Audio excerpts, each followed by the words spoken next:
با درود بسیار. بیژن خلیلی هستم. امروز چهارشنبه ششم ماه می سال 2026، 16 اردیبهشت 2585 ایرانی خورشیدی و یا 1405 هجری خورشیدی از کانال ایران شهر در شهر لس آنجلس گفتگو میکنم با خانم الهه رهرونیا از نروژ، نویسنده، پژوهشگر و فعال اجتماعی سیاسی. درود بر شما خانم رهرونیای عزیز. درود بر شما آقای خلیلی، به بینندگان خوبتون و سپاس از این گفتگو. خب خانم رهرونیا، قبل از اینکه شروع کنیم به مسائل سیاسی بپردازیم، یکم مسائل فرهنگی بپردازیم. در حال حاضر یک نوشته دنباله‌دار از شما در ایران شهر هست. ضمناً چه کارهای دیگه فرهنگی در پیش رو دارید یا در حال حاضر در دست کار هست؟ راستش آقای خلیلی کار که زیاده همیشه چون شما خودتون میدونین، شما خودتون مثل من همیشه چند تا پروژه دستتون دارین.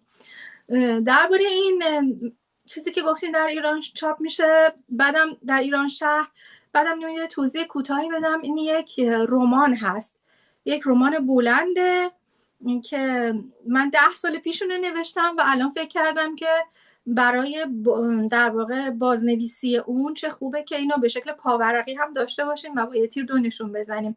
به نام مرافع آقای عنکبوت‌زاده که به خوانندگانتون پیشنهاد میکنم حتما اینو بخونن و براشون میتونه جذاب باشه، چون چند ژانر هست، هم سورئال، هم ترسناک، هم عاشقانه هست و هم سیاسیه. اما پروژه بعدی که فکر کردم شاید براتون جالب باشه، کتابی هست، در واقع یک کتاب نیست، یک مجموعه هست، چند کتاب با عنوان قصه های سرزمین شیر و خورشید که دفتر یکمش رو دیگه دارم به پایان میبرم. درباره مردم ایران هست، زندگیشون و مسائلی که توی ادبیات ما تا به حال بهشون پرداخته نشده، در واقع بیشتر در زمره تابوهای اجتماعی قرار می گرفتن و فکر کردم که میتونه برای مردم هم جذاب باشه، یک نگاه تازه و یک سری داستانهای تازه، و هم خب نیازه که درباره این چیزا گفتگو بشه در جامعه. کوشیدم که توش رگه‌هایی از طنز داشته باشم تا کتاب را خوندنی تر و جذاب تر بکنم. سپاسگزارم از توضیحتون. اجازه بدید منم در مورد این کار فرهنگی صحبت کنم و اونم اینه که جشن تیرگان که توسط دوستان ما در تورنتو کانادا معمولا برگزار میشد، قرار است که جهانی بشود و امسال تیرگان در اورنج کانتی جنوب کالیفرنیا برقرار میشه. از من هم دعوت شده که همکاری کنم و قرار است کنگره نویسندگان ایرانی خارج از کشور رو اونجا برگزار کنیم به اتفاق دوستان تیرگان، و همچنین نمایشگاه کتاب خواهیم داشت برای مردمی که در جنوب کالیفرنیا زندگی میکنن یا اصولا دوستانی که برای تیرگان میان، چون تیرگان برنامه‌های مفصلی داره. از 6 آگوست شروع میشه تا 9 آگوست، همزمان با انقلاب مشروطیت، یعنی سالگرد انقلاب مشروطیت. اتفاقا یکی از دوستان ما، آقای مهدی گنجوی، که انتشارات آسمانا رو در تورنتو کانادا دارن، یک پیشنهادی هم کردن و اونم این است که روز عشق، چون اگه یادتون باشه لیلی در سریال دایجان ناپل اون آقای کنگرانی به لیلی عاشق شد در روز 13 مرداد. بنابراین 13 مرداد ماه که درست همون حدودا میفته، روز عشق ادبی مطرح شده و مجموعه کارهای مرحوم پزشکزاد که اکثرش رو شرکت کتاب منتشر کرده اونجا عرضه میشه و در مورد پزشکزاد هم صحبت میشه. موضوع پزشکزاد رو مطرح کردم برای اینکه در اوائل کار پزشکزاد سری دایجان ناپل اون به طور پاورقی در نشریه فردوسی عباس پهلوان در تهران چاپ میشد و در نتیجه یک پلی زدم بین عنکبوتزاده شما در ایران شهر و دایجان ناپلئون مرحوم پزشکزاد در فردوسی. خب امیدوارم که اصلا بتونید بیاید خانم رهرانیا به امریکا برای خیلی خوشحال میشم. خب یک پل فرهنگی زدیم، حالا یک فرصتی است که از شما در مورد اروپا، نقش اروپا در این جریان جنگ ایران از یک طرف، یعنی جمهوری اسلامی ایران از یک طرف با آمریکا و اسرائیل، و از سوی دیگه تنگه هرمز و تأثیر اون بر اروپا و به خصوص اقتصاد اروپا و مردمی که در اروپا زندگی میکنن. خب بفرمایید، در خدمتتون هستیم. آقای خیلی، این شاید بهتر باشه که اینو به چند بخش تقسیمش بکنیم، چون سوالتون خیلی چند بعدی بود. اما در پیرامون اروپا، خب اروپا بخش‌های مختلفش فکر می‌کنم تأثیرات گوناگونی می‌گیرن از شرایط موجود. مثلا نروژ که من توی زندگی می‌کنم، شرایطی که در تنگه هرمز الان وجود داره خیلی برای نروژ بد نشده، چون به هر حال قیمت نفت بالا رفته و به نوعی نروژ سود برده از این شرایط. ولی بقیه کشورهای اروپایی فکر کنم این وسط به عنوان یک بازیگر خیلی عمل نکردن و بیشتر به عنوان بازی داده شده توی این بلبشویی که پیش اومده قرار گرفتن و نقششون یک کمی کمرنگ هست، با وجود اینکه به شدت روشون اثر میذاره شرایط ویژه‌ای که در تنگه هرمز هست.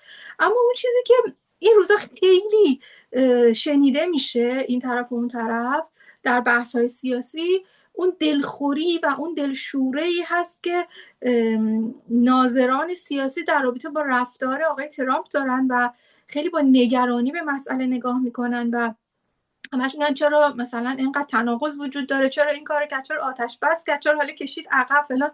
من دوست داشتم روی این مسئله یه کمی دقیق تر بشم. ببینین، همونطور که شما خودتون به درستی میدونین، توی مسائل سیاسی نگاه کردن یک مرحله کوتاه، یک حرکت کوتاه معمولا کار درست نیست. یعنی مسائل رو باید دراز مدت‌تر و گسترده‌تر دید. اون چیزی که من میبینم توی تحلیل‌های این روزها خیلی بهش پرداخته میشه، نگاه تک‌بعدی به رابطه جمهوری اسلامی، کشور ایران و آمریکا هست، در حالی که اون چیزی که اینجا داره اتفاق میفته یک بازی دو سویه نیست، یک رخداد دو سویه بین آمریکا و ایران نیست، یک مسئله چند بعدیه و اون قهرمان اصلی این داستان که دونالد ترامپ باشه به نوعی داره با چند در واقع حریف مختلف بازی میکنه، حریفای مختلفی که این وسط مهمترینشون چین هست و اون تأثیری که مسئله تنگه هرمز روی چین گذاشته. یکی دیگه از مهمترین های اونها کشورهای حاشیه خلیج فارس هستن که اونها خب بخش خیلی بزرگی از بازی قبلی یا حالا برنامه پیشین ترامپ بودن در رابطه با مسئله غزه و حل بحران اسرائیل و عرب، که اونا در اون زمان وقتی که هنوز این شرایط به وجود نیامده بود خب خیلی دست بالا رو داشتن، دست بالا که حالا شاید نشه گفت، ولی به هر حال ناز میکردن، خیلی میتونستن در واقع کارت هایی در دستشون داشتن. ولی الان قضیه کاملا عوض شده. یعنی وقتی میایم از بالاتر به قضیه نگاه میکنیم میبینیم ماجرا خیلی فراتر از رویارویی آمریکا و جمهوری اسلامی هست، یا حالا اون تاثیر که بر مردم ما میذاره.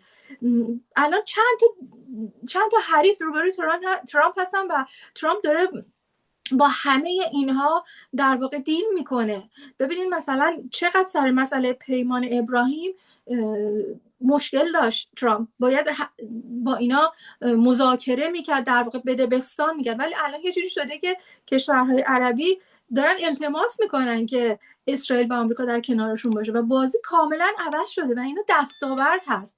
یعنی ما نمیتونیم اینا رو حذف کنیم بذاریم کنار فقط چرا مثلا اینجا ترامپ عقب کشید یا نمیدونم اینو گفت یا اونو گفت. کما اینکه دیدیم بارهای پیشین هم هر بار یه همچین چیز به ظاهر ناامید کننده پیش اومد، ناگهان برگ تازه ترامپ رو کرد و بازی تازه کرد که در نهایت به سود ما بود و به ضرر رژیم. یا مثلا یه نکته دیگه که هی تکرار میشه و تکرار میشه، میگن چرا مثلا توی جنگ 12 روزه ترامپ ناگهان نذاشت جلوی بیبی رو گرفت و نذاشت که کار خامنه‌ای رو تموم بکنه. تصور کنین که ترامپ این کار نمیکرد و همون موقع خامنه‌ای رو میزدن، چه اتفاقی میافتاد؟ یک خسارت عظیم به کشورهای عربی و اسرائیل وارد میشد. چرا؟ چون اون موقع نه سامانه اطلاعات هنوز در خلیج پارس وجود داشت، نه سامانه پتریوت رو از دریای ژاپن آورده بودن، نه هیچ کدوم از این ناوچه ها اومده بودن، هیچ کدوم از اینا نبودن که بخوان پدافند بکنن باران و موشکی جمهوری اسلامی رو. پس حالا که گذشتیم ازش و بهش نگاه میکنیم میبینیم که تصمیم ترامپ تصمیم درستی بود. یعنی اون پیش بینی میکرد این شرایط رو و باید خود همه چیز رو آماده میکرد تا کمترین خسارت به کشورهای عربی و اسرائیل برسه و این اتفاق هم افتاد. در نتیجه فکر میکنم این کاری که الان داره میکنه نباید به عنوان یک حرکت ساده بهش نگاه کرد. دقیقا مثل حرکت‌های شطرنج میمونه که بازیگر چند تا حرکت بعدی رو هم زمینه چینی میکنه و پیش بینی میکنه. حرکت سرباز فقط حرکت سرباز نیست، قرار تو 3 حرکت بعدی شاه رو مات بکنه. فکر میکنم الان دقیقاً ترامپ داره همین کار رو میکنه و اون پلانی که از قبل در نظر داشت رو خیلی سنجیده و خیلی پله پله داره به پیش میبره. خب با تو موافقم، به طور کلی این حرف درسته. فقط در جنگ 12 روزه باید قبول کنیم که یک اصل اساسی غافلگیری اونجا مطرح بود که جمهوری اسلامی رو در حقیقت کیش و مات کرده بود در همون 24 ساعت اول، در حالی که خب بعداً جمهوری اسلامی فرصت پیدا کرد که این چند لایه سیستم مدیریتی خودش رو برقرار بکنه که اگر فرض کنید ردیف اول از بین رفتن بتونن ردیف‌های بعدی رو جایگزین بکنن از لحاظ سیستم اداری مدیریتی خودشون. سوال من بیشتر البته در این مورد بود که درسته که نروژ خودش به خاطر داشتن نفت و طبیعتا قیمت نفت که بالا رفته به نفع کل نروژ شده، ولی روی مصرف کننده چه تأثیری گذاشته؟ الان امریکا که بزرگترین تولید کننده نفت جهان است و عملا نفت رو هم یه مقداری میتونه صادر کنه، با این همه حداقل در کالیفرنیا داریم میبینیم حداقل یک چیزی حدود 60% قیمت بنزین رفته بالا. یعنی مثلا $4 بوده که در پایین ترین سطحش بود که چند ماه پیش بود، الان به $6.5 رسیده. در بعضی جاها دیروز شنیدم در بورلی هیلز لس آنجلس قیمت نفت از $11، بنزین از $11 بر هر گالون رفته بالاتر و یعنی 3 برابر، یعنی 300% رفته بالا. بنابراین میخواستم ببینم بر مصرف کننده فرض کنید نروژی چه تأثیری بالا رفتن قیمت نفت داشته. والا تا جایی که من میدونم قیمت نروژ و کلا قیمت ها در نروژ و در تمام اروپا پیش از این رخدادها بالا رفته بود، پس از مسئله جنگ اوکراین. و در واقع جنگی که تو ایران پیش اومد تأثیر چندان زیادی نذاشته، شاید تأثیری گذاشته خیلی در واقع نامحسوس شاید، ولی نه به اون شدتی که حالا بتونیم تفاوتش رو با پیش از اون خیلی عظیم بدونیم. اما در مورد اتفاقایی که تو در واقع تاثیراتی که بر اقتصاد آمریکا گذاشته، من فکر می‌کنم اینا میتونه کوتاه مدت باشه.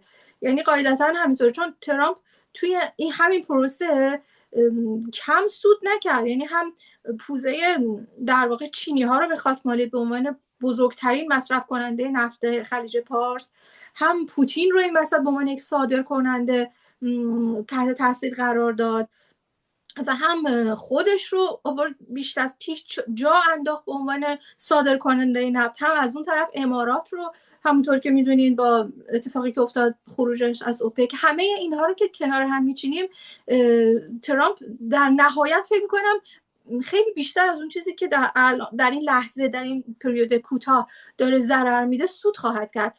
علاوه بر سلاح‌ها و سیستم‌های پدافندی و آفندی که به کشورهای عربی فروخته تا به الان و خواهد فروخت، و مطمئن باشید که این وقفه هایی که داره میندازه مدام سر همین مسئله محاصره و اینا، اون پشتار امتیاز میگیره و حتما سودی براش داره، وگرنه ابله نیستش که خودش رو مورد هجمه رسانه ها یا هر کسی قرار بده. حتما براش سودی داره این.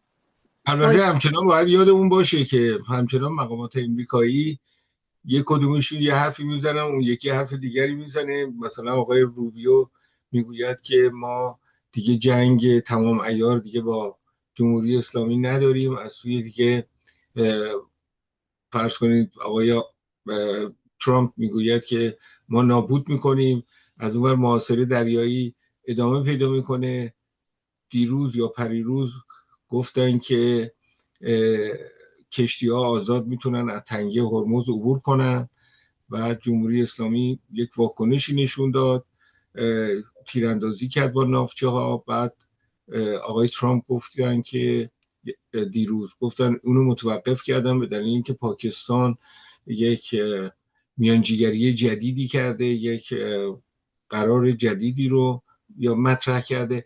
به هر حال یک مقداری همونجوری که شما میگید به نظر من کاملا درسته و اون امریکا داره یک بازی رو انجام میده که گیم تئوری در حقیقت همینجوری چیزهای مختلف رو مطرح میکنه، با اینکه خودش میدونه که ته داستان چطوریه و چجوری میتونه اینو مدیریت کنه، ولی جمهوری اسلامی و سایر عملا بازیکنانی که وجود دارن خبر ندارن یا نمیتونن از حرکات بدی این شطرنج باز حرفه‌ای سر در بیارن.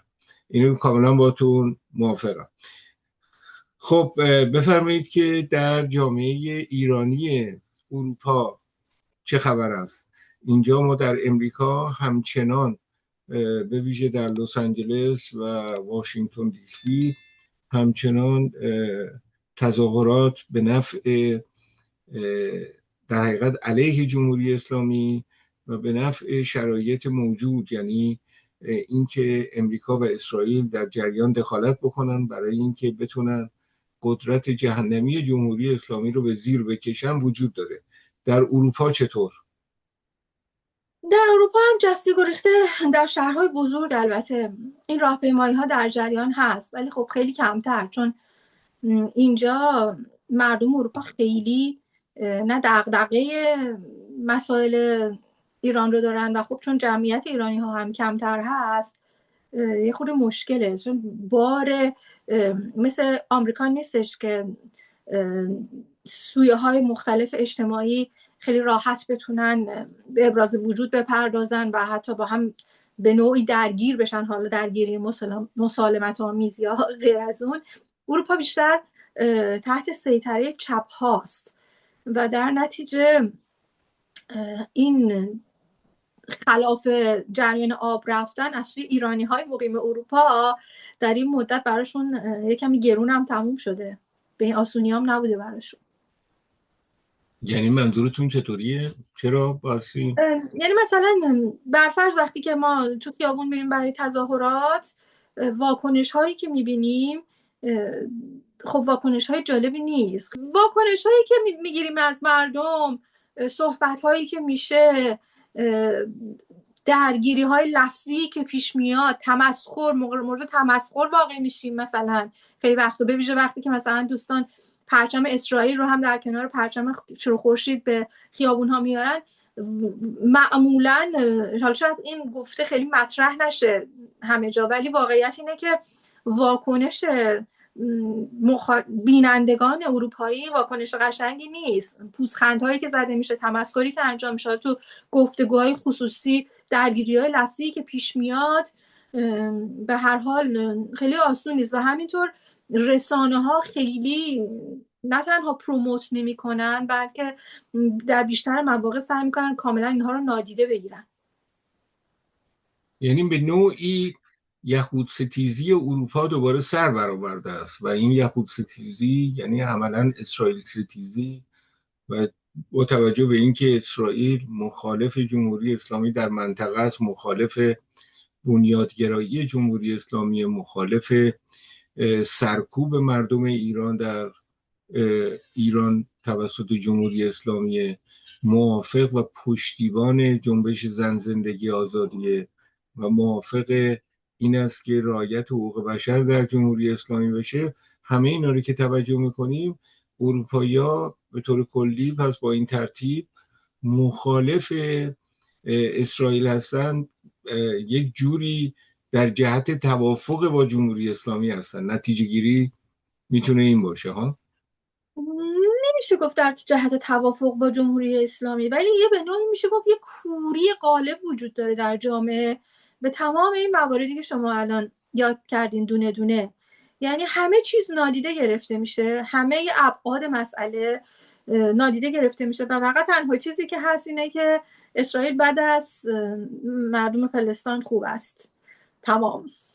و نمیشه اینو به بحث گذاشت. من بارها شده مثلا با اطرافیان، دوستان این ور اون ور، من این دختر نوجوان دارم که ایشون خب به هر حال چون من این مسائل همیشه باش مطرح کردم، نسبت به همسن و سالای اروپایی خودش خیلی دیدگاه سیاسی و اطلاعات سیاسی داره و بارها با اینا دعوا شده، دعواهای خیلی سنگین و یه جای رسیده که تصمیم گرفته اصلا دیگه با اینا حرف نزنه راجع به سیاست، چون میگه من وقتی برای اینا توضیح میدم اینا اصلا نمیخوام بشنون. یعنی انقدر بمباران، یعنی شاید حقم دارن به نوعی، انقدر بمباران تبلیغاتی میشه توی رسانه های اینا و گوششون پره، دقیقا مثل ما که بچه بودیم تو مدرسه بهمون میگفتن آمریکای جهان خانم اسرائیلیا عروسک میندازن، عروسک های بمب که بمب، من اینو از بچگی تو گوشم هست شنیده بودم، گفتن عروسک های کوکی درست میکنن اسرائیلیا، اینا رو مثل بارون میریزن رو سر مردم فلسطین و بچه کوچولوها میرن عروسک رو بردارن منفجر میشن. این چنان تأثیر رو ذهن من گذاشته بود تو سن مثلا 6-7 سالگی که من شبا خواب میدیدم که همچین اتفاقی افتاده. حالا شما تصور بکنین که مدام این مسائل داره تو گوش مردم اروپا تکرار میشه پی در پی. من برنامه‌های تحلیلی سیاسیشون رو وقتی چند بار سعی کردم نگاه کنم حالم بد شد، چون دیدم انقدر چرت و پرت و سطحش پایین و در واقع فقط داره شعار میده طرف و اون هم شعارهای زنده باد مرده بادی، یعنی خیلی دور از فضای تحلیلی بود. خب این خیلی آزاردهنده است متاسفانه برای مایی که اینجا زندگی میکنیم. اجازه بده من این توضیح رو هم بدم که آنچه که چپ به طور کلی مطرح میکنه که رسانه های غرب در دست صهیونیسم و در دست اسرائیل هستند، چه رسانه های غرب در اروپا و چه رسانه های غرب در امریکا، درست برعکسه. یعنی اینکه رسانه ها عملاً در خدمت تروریسم فلسطینی هستند. یعنی حتی شما رسانه های بزرگ امریکا مثل نیویورک تایمز، مثل واشنگتن پست، همه اینا رو که نگاه میکنید روزانه همیشه طرفدار حماس، طرفدار تروریسم فلسطینی هستند و به هیچ وجه آنچه که باید و شاید طرفداری از مردم بی‌دفاع ایران رو هرگز نمی کنن.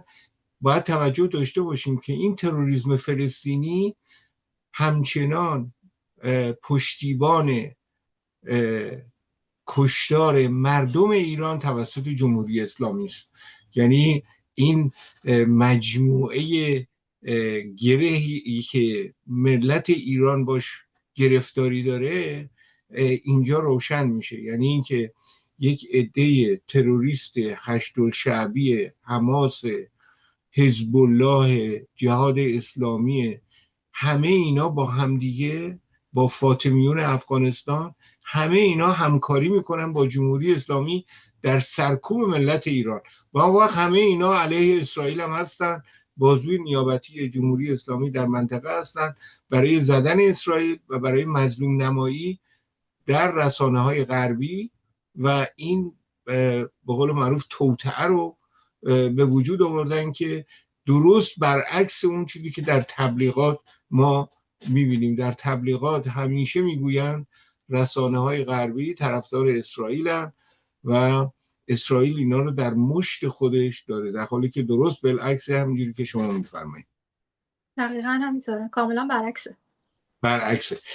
خب خانم رحمانیا، با اجازهتون ساعت 7 صبح الان به وقت لس آنجلس، آرزوی هفته بسیار خوبی رو برای شما دارم. منتظر شماره 25 25 عنکبوت. بله بله. و به طور کلی معتقدم که اگه موافق باشین این مجموعه رو که شما آماده دارین یک ویراستاری جدیدم بکنید و اگر موافق باشید به صورت کتاب منتشر بشه دیگه. یعنی برای کنگره و نمایشگاه کتاب شما هم مثل همه کتاب‌های ایرانیان، نویسندگان ایرانی خارج از کشور، در نمایشگاه